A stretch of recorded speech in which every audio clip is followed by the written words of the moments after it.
That promotion was everything I had ever dreamed of. But, like in life, not everything is a bed of roses. To finally get that manager position, I thought I had to work harder than everyone else. At least, that's what I believed. I believed. Because today, after that week, I don't know what to believe anymore. I had been with the company for 2 years and was determined to change my life. I wanted something better for myself and for my parents. I got the assistant job through a friend's recommendation, and when I arrived, I was impressed by the size of the company. I thought, this is where I want to build my career. And so it went, with a lot of hard work. Extra hours at the office, constant effort to show my bosses I had potential for something bigger, maybe even management. But it was on one of those endless days that I faced something I had never experienced before. I was involved in a crucial project with a tight deadline. Behind the scenes, rumors spread that the manager would be transferred and that a vacancy would open for someone from our department. I thought to myself, if anyone here is ready for that job, it's me. I kept working until I couldn't anymore. Hours, days, weeks. I barely noticed how deeply I was immersed in the project and the idea of becoming a manager. I heartily went home. At the end of that huge office floor, there was a small, dark room with a couch, a place for anyone who needed a quick rest. I had never been there. I thought I didn't need to stop to rest. I saw myself as a productivity machine. But that night, around 11 p.m., still with a lot of work left and the office empty, I decided to try. I thought I'd take a quick nap, about 30 minutes, and then come back full of energy. Little did I know those 30 minutes would stretch into something I can't explain. I always thought that if I got that job, everything would change. That the exhausting routine would give way to something bigger, more satisfying. But that week, while I was drowning in the project, I realized the routine had started to slip out of my control. The building was huge, almost like a small city within a city. The endless corridors, lit by those cold, uncomfortable lights, had a strange silence. A silence that bothered me more than any loud noise.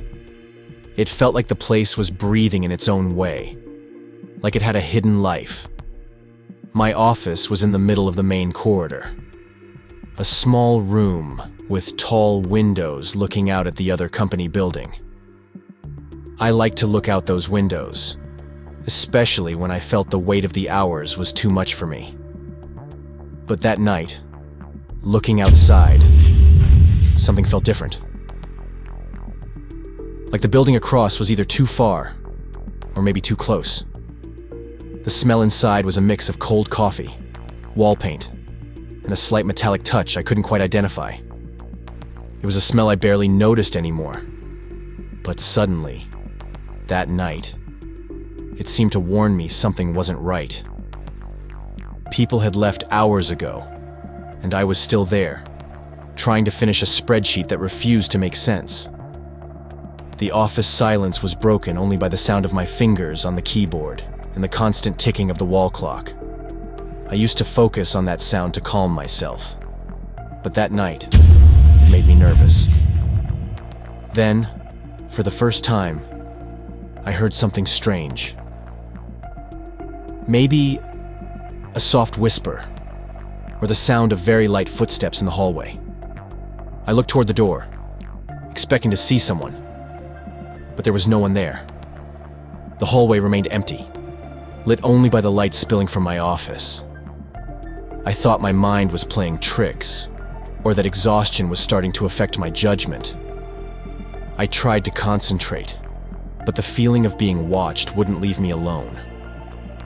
I tried to ignore the sounds, telling myself they were just the result of tiredness, a mind too exhausted to tell reality from imagination. But doubt began to grow, subtle and annoying. Something about that place wasn't just physical. It was as if the building had a presence. a presence that watched, calculated, and maybe even waited. Meetings became a blur in my head, and my co-workers' voices sounded distant, almost like I was underwater. I could feel my body there, but my mind seemed to be somewhere else, distant, trapped in a space where time and logic no longer existed. And the project? It remained urgent, demanding, sucking every piece of my energy. The deadlines didn't wait for me, nor for my mind that was starting to falter. That little room at the end of the hallway, the dark room with the couch, started to seem like a refuge. A place where I could try to regain control, even if just for a few minutes. But there was something there too. Something that made my skin crawl and my heart race. A silence so heavy it seemed to echo inside my head. I couldn't explain it. But that night, even before I laid down on the couch, I thought I saw a shadow slip in the corner of my eye. When I turned to look, there was nothing, just emptiness, and that feeling that I was slowly drifting away from myself. The manager appeared out of nowhere that afternoon, with a hard look and news that seemed to pour gasoline on the fire of my exhaustion. The project deadline, already too short, was cut in half. There was no room for mistakes or rest. He spoke as if he was imprisoning me, as if the office was a cell and I was the only prisoner inside. The pressure rose, along with the weight on my chest. I knew there was nowhere to run. Every minute seemed to stretch and turn into an invisible trap. That night, close to 11, I could no longer hold my exhausted body and mind. I decided to go to that dark room at the end of the hallway. I thought I'd take a quick nap, just to regain a little energy. I lay down on the couch and closed my eyes, trying to push away the anxiety that was eating me up. When I woke up, something was wrong. The light coming through the window was different, yellowish and weak, and the air smelled old, heavy, almost moldy. I stood up, confused, and realized I was no longer in that modern building. In front of me, rows and rows of desks with old broken computers, cables scattered on the floor, and people sitting motionless with vacant stares and tired expressions. The place was a mix of old and degraded, a ghostly office that seemed lost in time. I blinked, trying to understand if it was a dream, a delirium caused by overwork, or something else. The people didn't notice me. It was like I was invisible to them. Or maybe I was somewhere where no one else existed except me. The silence was suffocating, broken only by the distant sound of keys being pressed. A rhythmic, monotonous noise coming from all directions. I got scared. My first reaction was to run, to find the door to that small room. But it wasn't there anymore.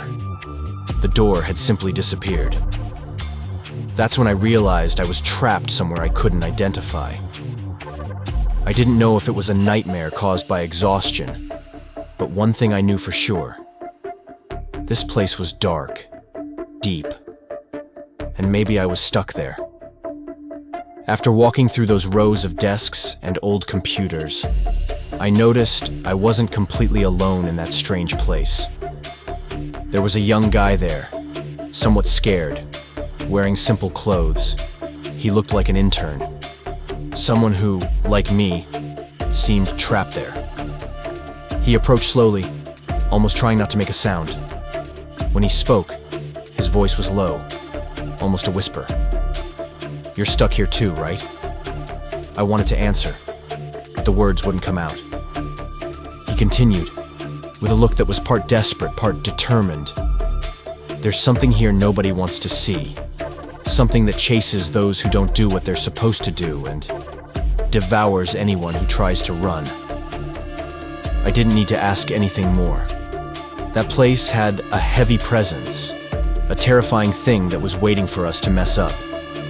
The young guy warned me to be careful, not to draw attention, and said he knew some ways out, even if they were dangerous and uncertain.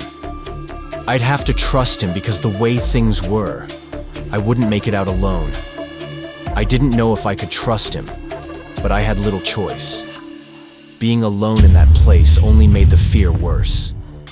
He told me about that monster, the thing he called the manager, that it wasn't just a figure of authority, but something that controlled everything there, punishing anyone who disobeyed. He said he had seen people disappear after trying to escape, or simply after slowing down on their work. We had to move fast because that place gave no breaks. I wanted to get out of there, but every step felt harder, like the floor was sticky, pulling me down. In the hours that followed, I started noticing strange things. Sounds coming from nowhere, shadows that vanished when I tried to look straight at them, and a constant feeling of being watched, even when I was alone. The young guy helped me understand what was best to do, where to avoid going, and when it was better to stay still and try to disappear. He didn't seem like a guy who knew everything, just someone trying to survive, like me. And in a way, that gave me a little strength. I didn't know what to expect exactly, but that night, everything changed. While I walked through the cold, endless corridors of that strange place, I heard a sound that froze my blood. A low moan, almost a desperate whisper. I turned a corner and saw something I will never forget. A room, or rather, a cell. People were inside, sitting at their desks, but they weren't like me or the young intern. Their faces were marked by exhaustion, sunken eyes, pale and sweaty skin. They worked frantically, chained to rusty chairs, some with open wounds, others murmuring incomprehensible words. It was a modern dungeon, a real nightmare where torment was the only rule. And then I saw him.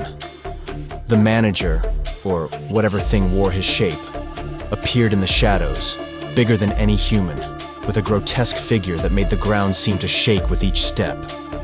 His face was a twisted mix of rage and contempt, eyes that seemed to consume everything around. He didn't need to shout to instill fear. His presence alone was enough to freeze blood. And I knew he was hunting. And I was next.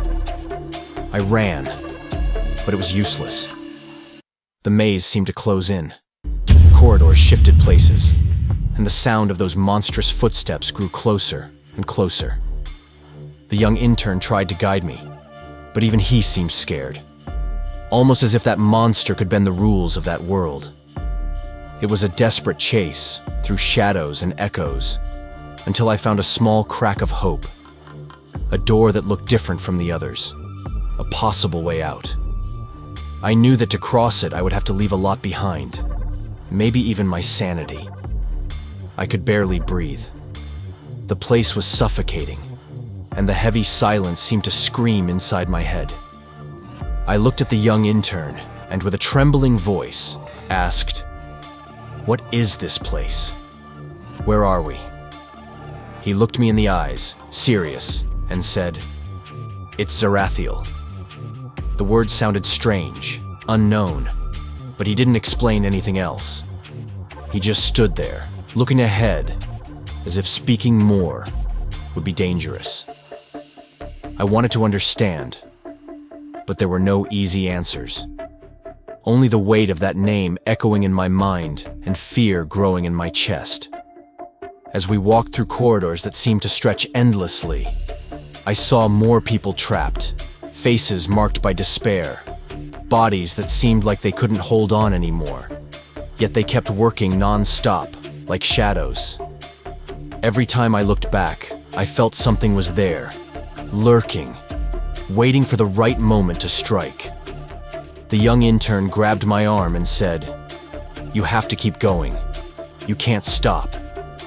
But I didn't know where to go.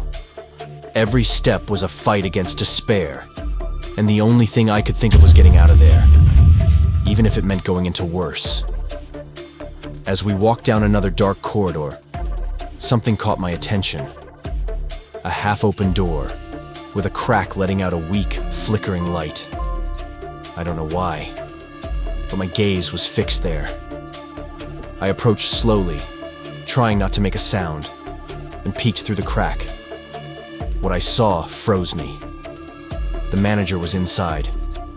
No longer the ordinary man, but a monstrous, grotesque figure with huge arms and a mouth too wide to be human. He was grabbing a worker, someone I vaguely recognized, and devouring his flesh with terrifying voracity. The sound was muffled, but horrible, a mix of chewing and dark growls. The worker tried to escape, but there was nothing he could do. Suddenly, the manager stopped, turned his gaze directly toward the door, as if he had noticed me. I felt his look pierce through the crack, freezing my soul. My heart raced. Fear paralyzed me for a moment. Then he roared, a sound that echoed through the corridor like thunder. I knew the chase had truly begun. As soon as I heard that roar, I stepped back 2 steps, almost stumbling. "Run!" the intern shouted, grabbing my arm tightly. We ran through the endless corridors of that place. The lights flickered above us, as if the very environment was reacting to the manager's fury. I could feel his heavy footsteps behind us. The floor vibrated. He was coming. The intern seemed to know those paths, but even he was trembling. We entered through a side door, went down a metal staircase that creaked with every step, and fell into an even darker level of the building. Down there, the air was heavier, humid, and smelled like rust. I tried not to think about what I had just seen, but the image of him chewing that man stuck in my head. "This way." He pointed to a narrow passage between 2 old structures, almost like makeshift walls. We squeezed inside. The space was tight, and his breathing was heavy and quick. Mine too. I was sweating cold, and my legs shook. On the other side, there was an empty, dark room, with only a fallen chair in the middle and strange marks on the floor, like someone had been dragged away recently. We hid behind some stacked boxes in the corner, and then we heard it. Footsteps, slowly entering the room. He was there. We crouched behind the boxes, trying to control our breathing. The footsteps entered the room, slow and heavy. It was like he knew we were there and was just deciding when to appear. His shadow slowly crossed the cracked floor. The weak light from the bulb only showed parts of his body, misshapen feet, fingers too long, and the wet sound of breathing that seemed to come from a giant lung. The intern squeezed my arm, as if telling me not to make a sound. Not a single one. The manager stopped. For a second, we heard nothing. Not even the ticking of the imaginary clock in our heads. Only our hearts beating loudly. And then, he turned, left the room. We waited some more, frozen, until we were sure the sound of footsteps had completely faded. We got out from behind the boxes and followed a narrow side corridor, damp and cracked, like the basement of an old building. At the end, there was an old wooden door, completely out of place in that office. It was like it didn't belong there. The intern hesitated for a second, and then pushed it open. We entered. The room was large and empty, with the floor covered by a thin layer of still water. Drops dripped from the ceiling at regular intervals, like a broken clock. And there, time seemed to have stopped. No sound of footsteps, no typing, no moaning. Just us. And silence. But it was a heavy silence. The kind that seems to be waiting for something to happen. The room had a different light than the others. Not strong, but not the suffocating dimness of the corridors. Enough for me to see his face more clearly. The intern. He looked around, alert. But now that we were standing still, not running, not breathing with fear, I began to notice more. There was something strange. The way he furrowed his brow, his haircut, even the small scar near his left eyebrow. It was exactly like mine. I stared for a few seconds, saying nothing. Then I asked, "What's your name?" He hesitated, looked at me like he knew what I was thinking. "The same as yours," he answered, without blinking. A chill ran down my spine. My stomach twisted. "How long have you been here?" He lowered his head, thoughtful. "I don't know. Maybe years. Maybe days. Time doesn't work right here. Sometimes it feels like everything passed in hours. Other times it feels like I've been here for decades." I stayed silent. It didn't make sense. But at the same time, it did. An idea started growing in my mind, like a virus. What if he was me? Not just similar. What if he was really me? A version of me that never left this place? That got stuck here, and was now trying to help me escape so that it wouldn't all repeat. But I couldn't ask. I wasn't sure if I really wanted to know the answer. Before I could say anything, the room started to shake. A deep sound, like the entire building was taking a deep breath. The lights flickered, and everything went white for a second. I closed my eyes. When I opened them, I was back, sitting on the couch in that dark office break room. The sound of the clock, the white light from the ceiling. Everything looked the same. But inside me, nothing was in place. I looked around, confused, checked my phone. Only 14 minutes had passed. I stood up slowly. My legs trembled. I walked down the corridor as if I were dreaming. The lights were normal. The floors were silent. But that smell, that same heavy smell was still in the air. I went back to my desk. No one noticed anything. The world went on as usual, but I wasn't the same anymore. To this day, I don't know if it was all real or just my mind collapsing. But sometimes, when the building is empty, I swear I still hear footsteps. And sometimes, in the window's reflection,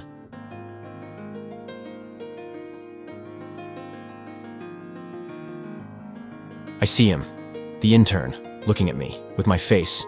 If you've ever felt like time at work just disappeared, be careful. Maybe it wasn't just exhaustion. Leave your thoughts in the comments. What if Zarathiel is more real than we think? And of course, if you want to keep diving with me into these dark realities, subscribe to the channel.